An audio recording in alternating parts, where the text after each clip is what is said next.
Do not play. Do not play. Sadak. Musukdaba. Sadak. Ungazodlala ngathi. Do not play. Do not play. Do not play. Do you know the Lord has been formulating this thing in my mind? And he says to me, Bangene boy, bangene boy, bangene, bashalele phansi bafana besadek. Now, this is what I'm going to say. The oppressors of Zimbabwe are not just the ZANU-PF Zimbabweans in Harare only. It is actually politicians in the SADC regions and world as well who are enablers of the ZANU-PF regime in Harare. So here's the thing. We have heard of things like quiet diplomacy of the past and other SADC politicians engaging with Harare. Do you know what was happening when SADC comes to Harare? Harare bribes them. Bribes them by giving them farms and mining rights, trampling over poor people's mining rights. These poor Zimbabweans who had mines and their rights were undermined. Those mines were given to foreign entities, says the Spirit of the Living God, including entities here in this country. You know which one? We know which one. Let's leave it there. SADC, politicians in SADC, the Spirit of God is showing me, who are in the pockets of ZANU-PF, so says the Holy Spirit. Yes, I hear that Lord say. He said that they're in the pockets of ZANU-PF. Your trusted SADC Marieza. Oh, God has given me a name. I'm not going to say that name. This is a name of an ex-president of one of the countries in Southern Africa. And you people respect this man. You respect him a lot. He's a former president of a country, of one of the countries in SADC. God gave me the name, but I'm just decided not to say it on camera for some reason. But this ex-politician, he's respected. Unlike other politicians, ex-presidents that you people don't respect. Okay, there's other politicians that you people don't respect. But this one you respect. He's an ex-president of a country that I shall not mention in Southern Africa. He is well respected. God says that he is in the pockets of the ZANU-PF regime. Back then, when he was leading his country, and even today, it is because of people like him and people that are in his cabal, in his political party in that country where they are from. They are also benefiting from the mineral resources of the Zimbabweans. That is why they allow ZANU-PF to do what it does. That is why they are soft on ZANU-PF. That is why they come up with policies in their country that seem to be benevolent to the Zimbabweans. But in actual fact, they are just meant to make sure that Zimbabweans don't go home and fix their country. Because if Zimbabweans go home and fix their country and taking the criminals, ZANU-PF criminals out, even these SADC politicians will no longer benefit from the mines that ZANU-PF gave them in Zimbabwe. So you see, as they are benefiting from Zimbabwe, there are politicians in other countries that I shall not mention in SADC. Holy is God. Don't accuse me of saying, I said so and so, I said this kind of, did not say a country. The only people that I mention here mostly it's ZANU-PF ones because they are my countrymen. They're the ones that I shall deal with. Those that are not of my country, I will not name. As I told you, the Holy Spirit showed me who this ex-president is, but I'm not going to say it. I'm not going to say it to you.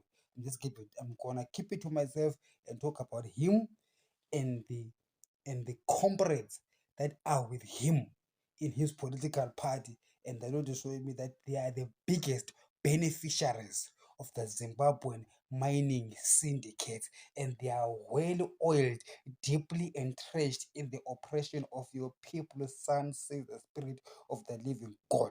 I know who these people are, but I'm just choosing to omit saying who they are. I'm just choosing to omit to say who they are. But if you pray and ask the Lord who I'm talking about, God, I hope the Lord will show you who those people are. Not that I'm afraid of them, but it's because they're not my countrymen. So I do not want to talk about them now. But if the Lord tells me, instructs me to tell you who they are, I will tell you exactly who they are. If they come to me, they're gonna see the fire of the Holy Spirit. Don't play. Holy is the Lord. This is holy ground. Take off your shoes, Moses. This is holy ground. I said, take off your shoes, Aaron. This is holy ground. I shall not say any further. The abuse of the people of Zimbabwe is planned in very high, powerful places, powerful cities in SADC, powerful, powerful cities, powerful men and women in SADC who have placed a price tag on the glory of God. Even as we speak right now, Holy Lord, Holy God is saying something that they have placed a price tag on the glory of Jehovah that is speaking right now. Because these guys are part of the gold mafia. The gold mafia is not only Zimbabweans. My God, it's people that are not Zimbabwean. Okay, they are politicians in other countries, and the reason why they are part of the gold mafia is because being politicians of SADC, they have got the potential to pressure ZANU-PF to do what is right. And they even have the potential to remove ZANU-PF from power and thereby fixing the region. Look, the situation in Zimbabwe is destabilizing the region. Countries that are suffering, or people that are suffering because of the situation in Zimbabwe, is Botswana and South Africa. Here in South Africa, we are seeing that the South Africans are arising in what some other people may call xenophobic, or that the South Africans don't like foreigners. But I quite understand where they come from, because they have been carrying the Zimbabweans for far too long, and it looked like Zimbabweans are happy to stay in South Africa. Aaron Mtswaledi passed a bill, passed not a bill, he extended the ZEP permits in Zimbabwe, and the Zimbabweans are celebrating that. And South Africans are unhappy with that kind of celebration, because South Africans want Zimbabweans to go back home. I'm talking about ordinary South Africans. They want Zimbabweans to go back to Zimbabwe. They would support Zimbabweans to go back home and build a better Zimbabwe for the Zimbabweans, and leave South Africans alone. However, the powerful people in South Africa, the leaders of this country, do not want Zimbabweans to go home and do right and build their own country. The powerful leaders of these countries, they would rather have Zimbabweans away from Zimbabwe so that the looting can continue. Because if ZEP rights are not given to the Zimbabweans, and South Africans rise against Zimbabweans and chase Zimbabweans to Zimbabwe, Zimbabwe rise South Africa. If 5 million Zimbabweans rise South Africa, go to Zimbabwe right now, because the situation will become intense here in South Africa. Trust me, those 5 million in Zimbabweans going to Zimbabwe without jobs, jobless, hunger, and eating Nangako and gold mafia eating in Harare. I'm telling you, it will be over for ZANU-PF, God forbid, for ANC, comrades, and all the Mozambicans, the other or whoever they are, all the SADC leaders, presidents. Don't play. Holy is the Lord. Holy SADC, don't play. All of you, this is what the Spirit of the Living God is saying to me right now. All of you, SADC presidents who will benefit from the corruption in ZANU-PF in Zimbabwe, they wouldn't want the 5 million Zimbabweans in South Africa to go home now.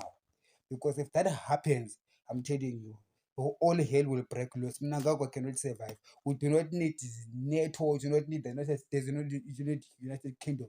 We need 5 million hungry Zimbabweans chased away from South Africa in Zimbabwe. Things are going to change. But then here's the thing. Aaron Mtswaledi and the ANC will not like that scenario. Because if that happens, if Zimbabweans become free, if Iti Mnangagwa goes out of power, they will also lose some of the politicians in Southern Africa. They are going to lose some of their minds in Zimbabwe, to understand. And they are making a killing. Everybody's eating and wiping their mouths and just keeping quiet. A lot of people are eating. So you see, so they wouldn't want that. They wouldn't want that. So the ZEP payments would be increased. They will keep on being increased forever. That the black South Africans are crying, don't worry. They don't care about that. What they care about is the gold mines. in Zimbabwe.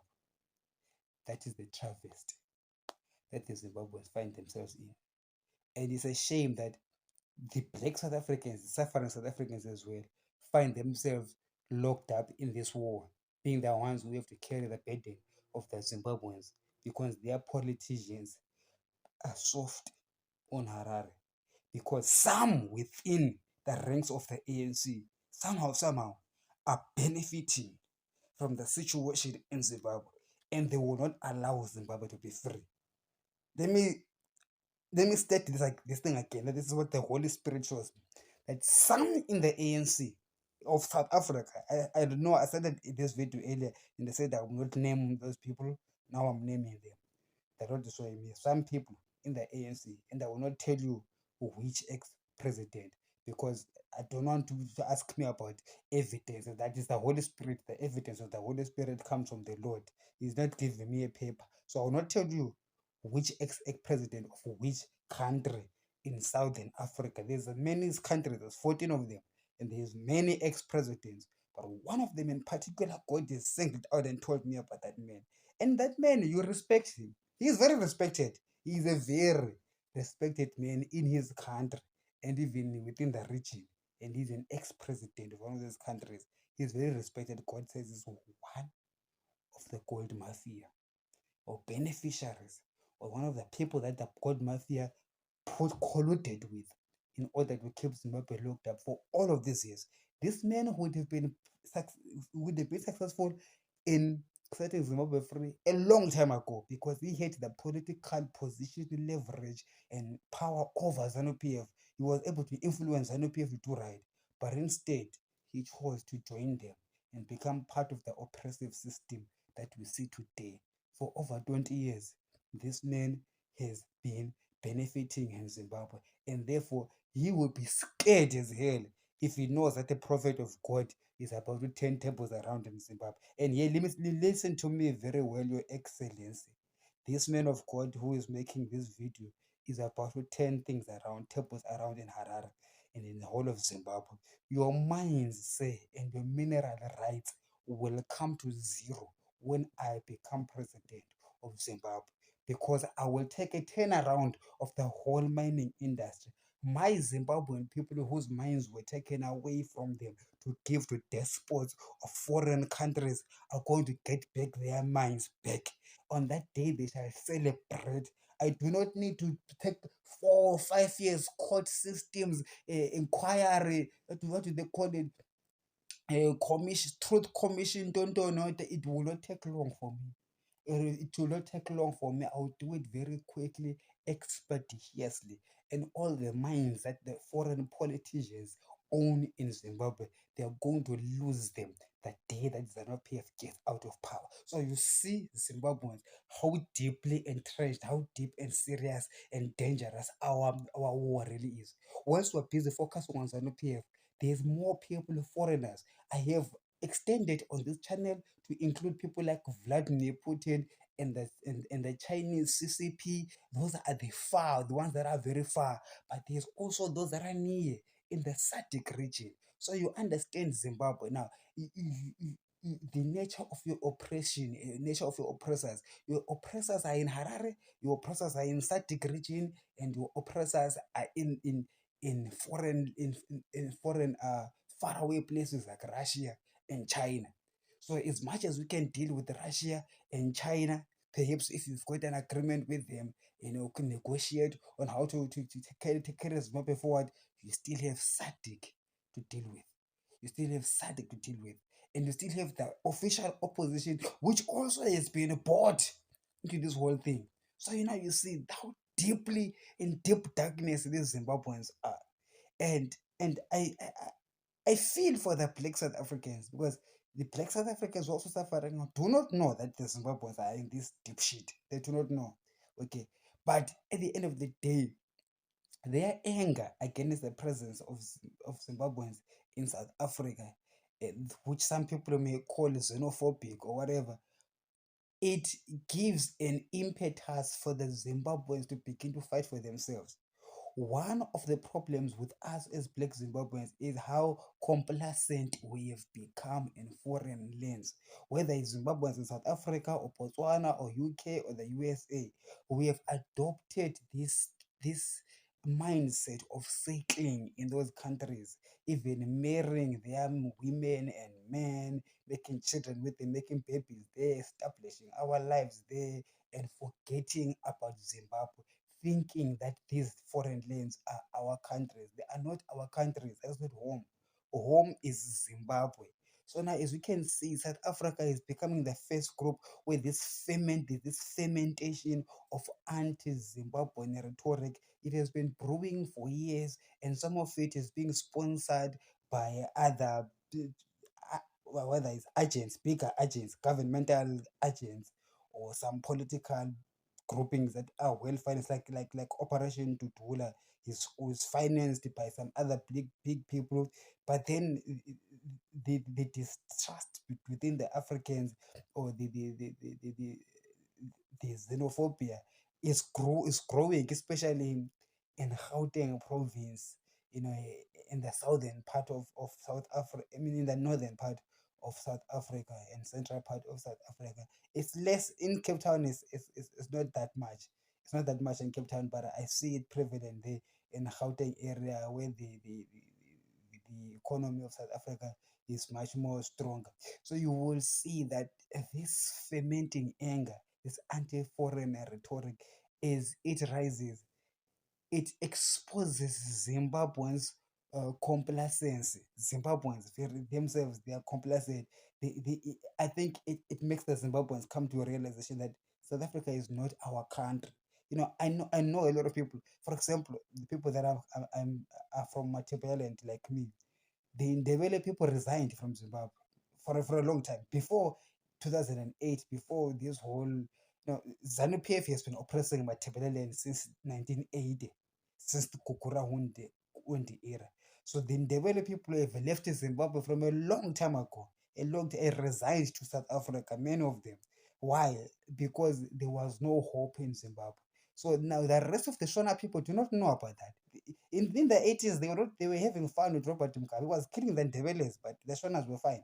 In the 90s, the killings were stopped, but the oppression of the Ndebeles carried on in the 90s. So they kept on coming to South Africa, but then it was in lower numbers, and they were able to assimilate in the South African society. People thought that they were Zulu, and nobody really, they, there was no xenophobia because nobody could see. But I mean, there was no large scale uh, movement against foreigners. Is when things got to be so bad in Zimbabwe that even the Shona speaking people began to come to South Africa en masse and loudly expressing who they are. And the South Africans, for the first time, seeing foreigners in their country in large numbers. That was a cultural shock to them. Quite understandable after a long period of time, and they also having to go through an economic slump, unemployment rate rising, and have these poor black folks from Zimbabwe having to compete with poor black folks from South Africa. So you see that tensions, it's easy to see tensions rising in an environment like that, in which during the time of quiet diplomas of Thabo Mbeki, go to Robert Mugabe. Those are the times when Thabo Mbeki had the opportunity. Okay, he had the opportunity to fix Zimbabwe together with Robert Mugabe, so that the Zimbabweans would not flood into South Africa. But it failed for some reasons known between them. It failed. It became quiet diplomacy. Became like it meant just saying nothing, letting things become. So now you see that this anti-foreign rhetoric in South Africa is rising tensions, and it's destabilizing South Africa. I mean, in Botswana, I have not known what's happening in Botswana, but I wouldn't be surprised if something similar begins to ferment there as well. So this ZANU-PF has got a destabilizing effect on the region. So the regional leaders should know that. In fact, they do know. But as I told you, that the problem is that the regional leaders and many politicians in the region benefit financially and are part of the gold mafia. So they will not want Zimbabwe to be stable unless their own citizens begin to force them to do so. Because if South Africans arise and chase Zimbabweans, which is something which I don't want to see happening. Okay, I don't want to say happen because it means that they come and chase me away. It means that they come become violent against me. It means that the South Africans are very unpredictable people. They can be involved in very in things that I do not want to mention, to understand. So that is not a nice a nice situation. So you do not want that. You don't want that to happen. But it seems as if like our politicians are letting the situation slide into that. But even if it slides into that, uh, the pressure that is gonna be on Harare will be unbearable. And but at the same time, what the politicians need to do is to fix Harare, but it's something that they don't want to do because they want to carry on eating. How this thing is going to end, only God knows. Have a good night.